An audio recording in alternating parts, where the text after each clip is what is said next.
Hello and welcome to Ginger Prime. My name is Brian, and if you're a returning subscriber, welcome back, Soul Nation. You're as deadly as you are beautiful, so just be careful with how you use those powers.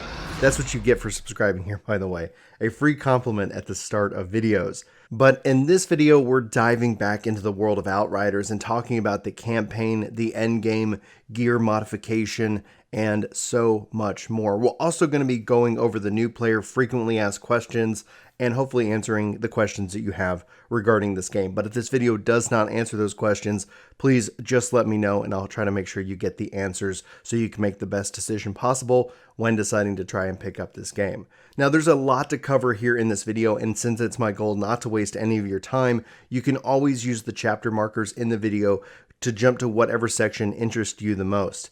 And finally, before we jump into the conversation here, YouTube does keep reminding me that I'm not great at reminding people to hit that subscribe button, so I wanted to try something different here with this video. I'd love it if you hit subscribe here on this video, and here's the deal. If you don't like the video or if you don't like the content I put on YouTube, you can always unsubscribe later. No hard feelings whatsoever. Now, while the choice is always up to you, if you do hit subscribe, thank you for taking a chance on me and on this channel, and I really do hope you enjoy the content here. But let's not talk about YouTube anymore. I don't like doing that, but I really want to focus more on Outriders and what you need to know. Alright, so let's begin. Outriders is a third-person action RPG looter-shooter developed by People Can Fly and published by Square Enix, and it's on all platforms with full crossplay support right out of the gate. So you're going to be able to grab up to 3 of your friends and play through this game. You can also play solo for the campaign, and the campaign does feature matchmaking that you can choose to opt into if you want. Now, the game is PvE focused. That's right. No PvP in this game, so you're going to be able to dive into insane builds for your powers, your weapons, and dive into the end game without worry of being kind of adjusted because PvP is a little bit off kilter. Now, there's also 4 classes to choose from, and if you want more information on each class, check out my which class to play video, which I'll include as the top link in the description of this video. And while this game will give you some maybe Remnant of the Ashes vibes, or perhaps maybe some Gears of War meets Diablo, People Can Fly have put together the following mantras for how to survive in the world of Enoch. So first and foremost, cover is for cowards, powers are on tap, kill to heal, and think aggressive. I don't know why I'm struggling with the kill to heal, but it is the way it is in this case. So what this means, what this breaks down for, is that you want to be aggressive. You have to kill or you have to do damage to heal, depending on the class you're playing. Your powers are going to be constantly on tap, and you can hot swap your powers out as long as they're not on cooldown. And while it might give you the vibes of a cover shooter, honestly, that's just one aspect of the game, and all things and purposes are focused more on the action-based combat, as opposed to something like Gears of War that's more focused on something like a cover shooter in this case. Now, this plays into the content of the game that it has to offer. First and foremost, you have the campaign. This is going to be a 25 to 30 hour story for you, and if you want, your friends. The main story could take really more time if you spend time exploring the world and the levels for more loot or even rare enemies to fight. Now, Outriders is not an open world game, and between the locations and the regions on the planet, you're going to be able to move your personal truck that's going to really act more like a small mobile base more than anything else. In these various hubs, you can visit different vendors, talk with different NPCs, you can craft weapons and gears, and you can even take on side quests. Outriders does feature a matchmaking system, and if you choose to engage with it, but their stated goal is to make sure that matchmaking does not affect the story. Now, as you play the game, you level up your character up to a maximum of level 30, and you also level up what's called a world tier. By leveling up the world tier, you're actually going to open up yourself to find even new and rare loot. That rare loot can even be higher level than your current level, thus giving you an advantage. Now, you can always adjust your tier level down lower to make it a little bit easier if you feel like your strategy or your skills aren't really up to par just yet. But just note, you want to be playing in your highest unlocked world tier to be able to get more experience and level up your world tier. If you die in a world tier, you'll lose a percentage of that world tier experience. So just know there is kind of a give and take and a way to adjust your dynamic difficulty on the fly. Now, once you finish the main story, you'll unlock a whole new system called Expeditions. This is the end game for Outriders, and Expeditions features a new camp and 14 new locations, plus a 15th one once you get all 14 unlocked. as well as a new system called challenge tiers. Expeditions are big, handcrafted new levels, and they don't draw on any of the levels that you've experienced in the main campaign, so no recycled content here. Now, expeditions pretty much have their own challenges, their own mechanics, and their own storyline. And as for the challenge tiers, they change up the game in several ways. First, if you basically clear the content faster, you get better rewards. And while at the same time, they remove loot drops from the enemies in the mission, and they give them all to you at the end of the mission instead. However, even if you fail all your attempts at the mission, you won't go away empty-handed, so don't worry about that too much. Now, you can always lower your tier level if you feel like maybe your strategy or build isn't just performing the way you want yet, but tier progression is needed for two things. So first and foremost, tier progression unlocks new locations. So unlocking all 14 locations will open up the Eye of the Storm mission, which is really what you're working your way towards in the first place. Also, select a challenge level that when you increase it, it's going to increase the level of the enemies, and it's also going to increase the level that the loot drops at. So this is going to help feed you better gear, making you more powerful, allowing you to increase those tier levels. It's a whole 360-degree cycle loop here of progression. Now, at the same time, and at the time of this recording, the max player level in the game is 30. And in the post-game, you'll be able to find gear that can go all the way up to level 50. But this is really where players who enjoy fine-tuning their builds will find the most success. And that brings us into the concept of modding, crafting, and upgrading.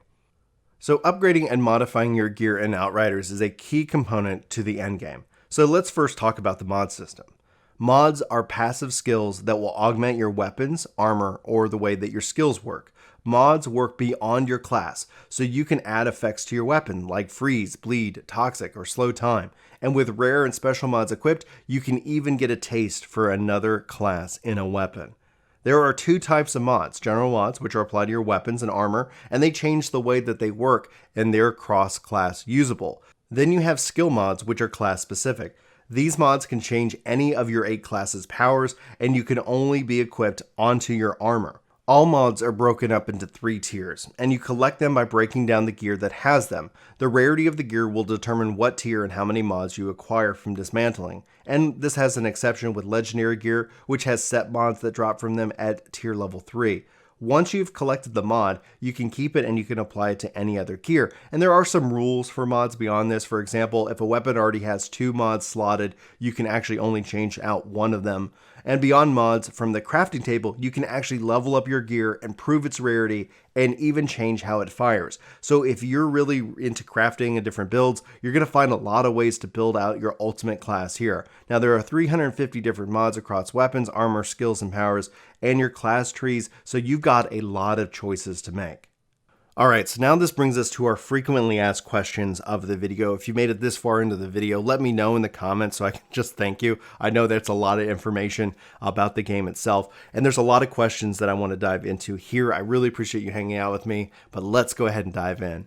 First and foremost, is there friendly fire? No, you're not going to be able to hit your teammates with your your weapons, and that would end up turning a PvE game into a PvP game, I think, pretty quickly in the long run.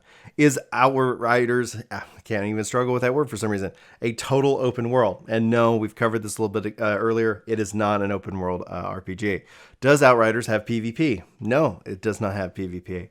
When will Outriders be released? And the release date is set for February 2nd, 2021. What platforms is Outriders releasing on? Well, it's going to be available on PS5, Series X, PlayStation 4, Xbox One, PC, Steam, and Epic, and it's also going to be released at Stadia on a later date. They have not specified the date for Stadia at the time of this recording.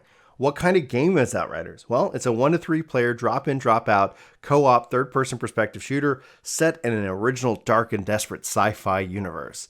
Is Outriders a free-to-play game? No, Outriders is going to have you purchase the game. You can pre-order Outriders for some bonuses, but I always kind of caution against pre-ordering games because there's really no need. It's kind of fake fake demand. There's endless digital copies, so it's always up to you. Make whatever choice you feel is best when it comes to pre-orders. Is Outriders a games as a service? No, Outriders will be a complete experience out of the box. And I want to take exception to that because I've seen a lot of marketing around games that are kind of games as a service, live service where more content is planned. However, obviously games as a service has that kind of bad taste in a lot of gamers' mouth. So just like with Marvel Avengers, I wouldn't say this is a games as a service or a live service game, but obviously with drop-in, drop-out multiplayer, there is an online component to say that. So just be careful whenever you see somebody talking about this and the marketing team says that it is not. So anyway, whether it is or it isn't, we'll ultimately see. They are basically are kind of trying to structure the answer as we have a ton of content for you at launch. And as far as future plans, those have yet to be disclosed. Now, will Outriders feature microtransactions? And they say, no, it will not. And here's also another exception you just got to be careful of. That doesn't mean that it will always not have microtransactions. Depending on the success of any game, we could always see changes to this. So if you're watching this sometime in the future and they've added it for some reason, just note at the time of launch, no microtransactions. Now, will Outriders feature Devono? Den Nuno, Doodaloo, and they say no. And if you guys aren't aware what this is, because I can't even pronounce it for someone, well, that's just who I am, the butcher of words. It's digital right management software that essentially, but with different tests, gamers don't like it. Some publishers do. But anyway, it's not going to have it, so we don't need to dive into what that system is for the most part. If you know what it is and you don't like it, that should be a good news for you. Will Outriders support smart delivery? Yes, it actually does. So whether you purchase it Xbox One, Xbox Series X, that system's just going to find the right version of the game that you need and deliver it to you. Now, PlayStation 4 will actually get a free upgrade to PlayStation 5. I don't know the terms of those, so just kind of make sure you check with the terms of service as you try to locate a PS5 in this case. Now, we already covered that Outriders will feature crossplay, but just to reiterate, if you've skipped that section, it's fully supporting crossplay at launch. Massive, huge win in my book. Will Outriders have a story? Yes. Outriders is a story-driven RPG shooter, and it's going to put the player in the shoes of an outrider, the last hope of the human race trapped on Enoch, a dangerous and untamed planet. The campaign will be played entirely in single player or in co-op with up to 3 players, and you can find out more about the story here on this channel, or probably online on other channels as well. Now, how long is the game? It's really kind of be dependent on the player. They're really kind of focusing on that 25 to 30 hour sweet spot. They do think that it's going to take 2 to 3 times that if you dive into the full post game and additional content like side quests and more. And obviously there's no real right or wrong way to play the game. Just play it however you want. But that's what they're shooting for in terms of their campaign. Can you adjust the difficulty of the game? And yes, it actually features 15 different world tiers at launch, which will basically change the way the game is played and experienced. And the way you level up your world tier is by playing in the highest world tier that you currently have unlocked, but you can always adjust that difficulty and change your tier on the fly. Now, will Outriders feature any kind of...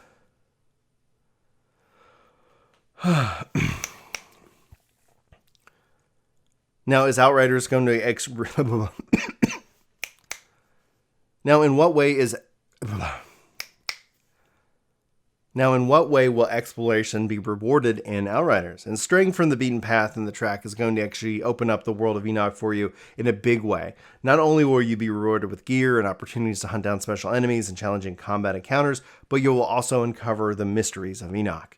Can we play and have multiple characters on the same account? And yes, you can actually have up to 6 character slots and you actually have a shared stash that will allow you to transfer items between your classes. So that, if there's 4 classes right now, I'm wondering if we'll see the addition of new classes down the road to fill up those remaining slots, or you can always, I guess, have 2 of the same class just for the hell of it.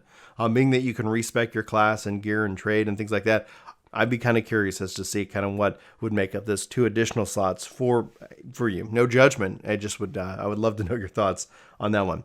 Now, why are there 4 classes but only groups of 3 players? And they say they tested different amounts of players in co-op, but they found that 3 players was the perfect mix for that sweet spot for balancing, optimization, and visibility, especially with all the movement skills and visual effects from the powers. When playing with 4 people on the battlefield, it got way too chaotic and hard to read. And so why are certain animations so short or subtle? Outriders is a game that focuses around phonetic skill plus speed, and our skills are designed and animated directly to play into that design. Big wind-up animations make sense for skills that are extremely powerful, but to interrupt a boss and a team wipe, you'll have to appreciate the immediate effect skill from something more than that with a big wind-up.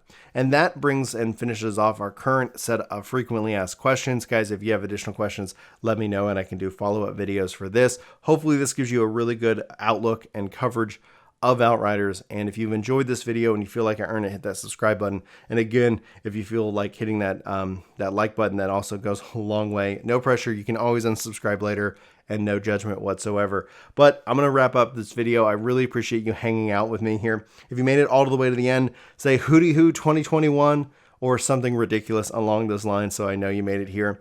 For Ginger Prime, my name's Brian. Thanks for watching. I hope you have a fantastic day, and I hope to see you in my next video. But until then, take care.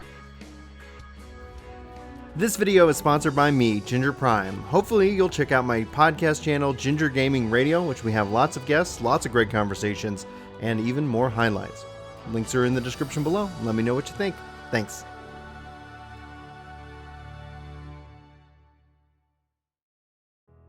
Then you also have skill mods, which are class specific.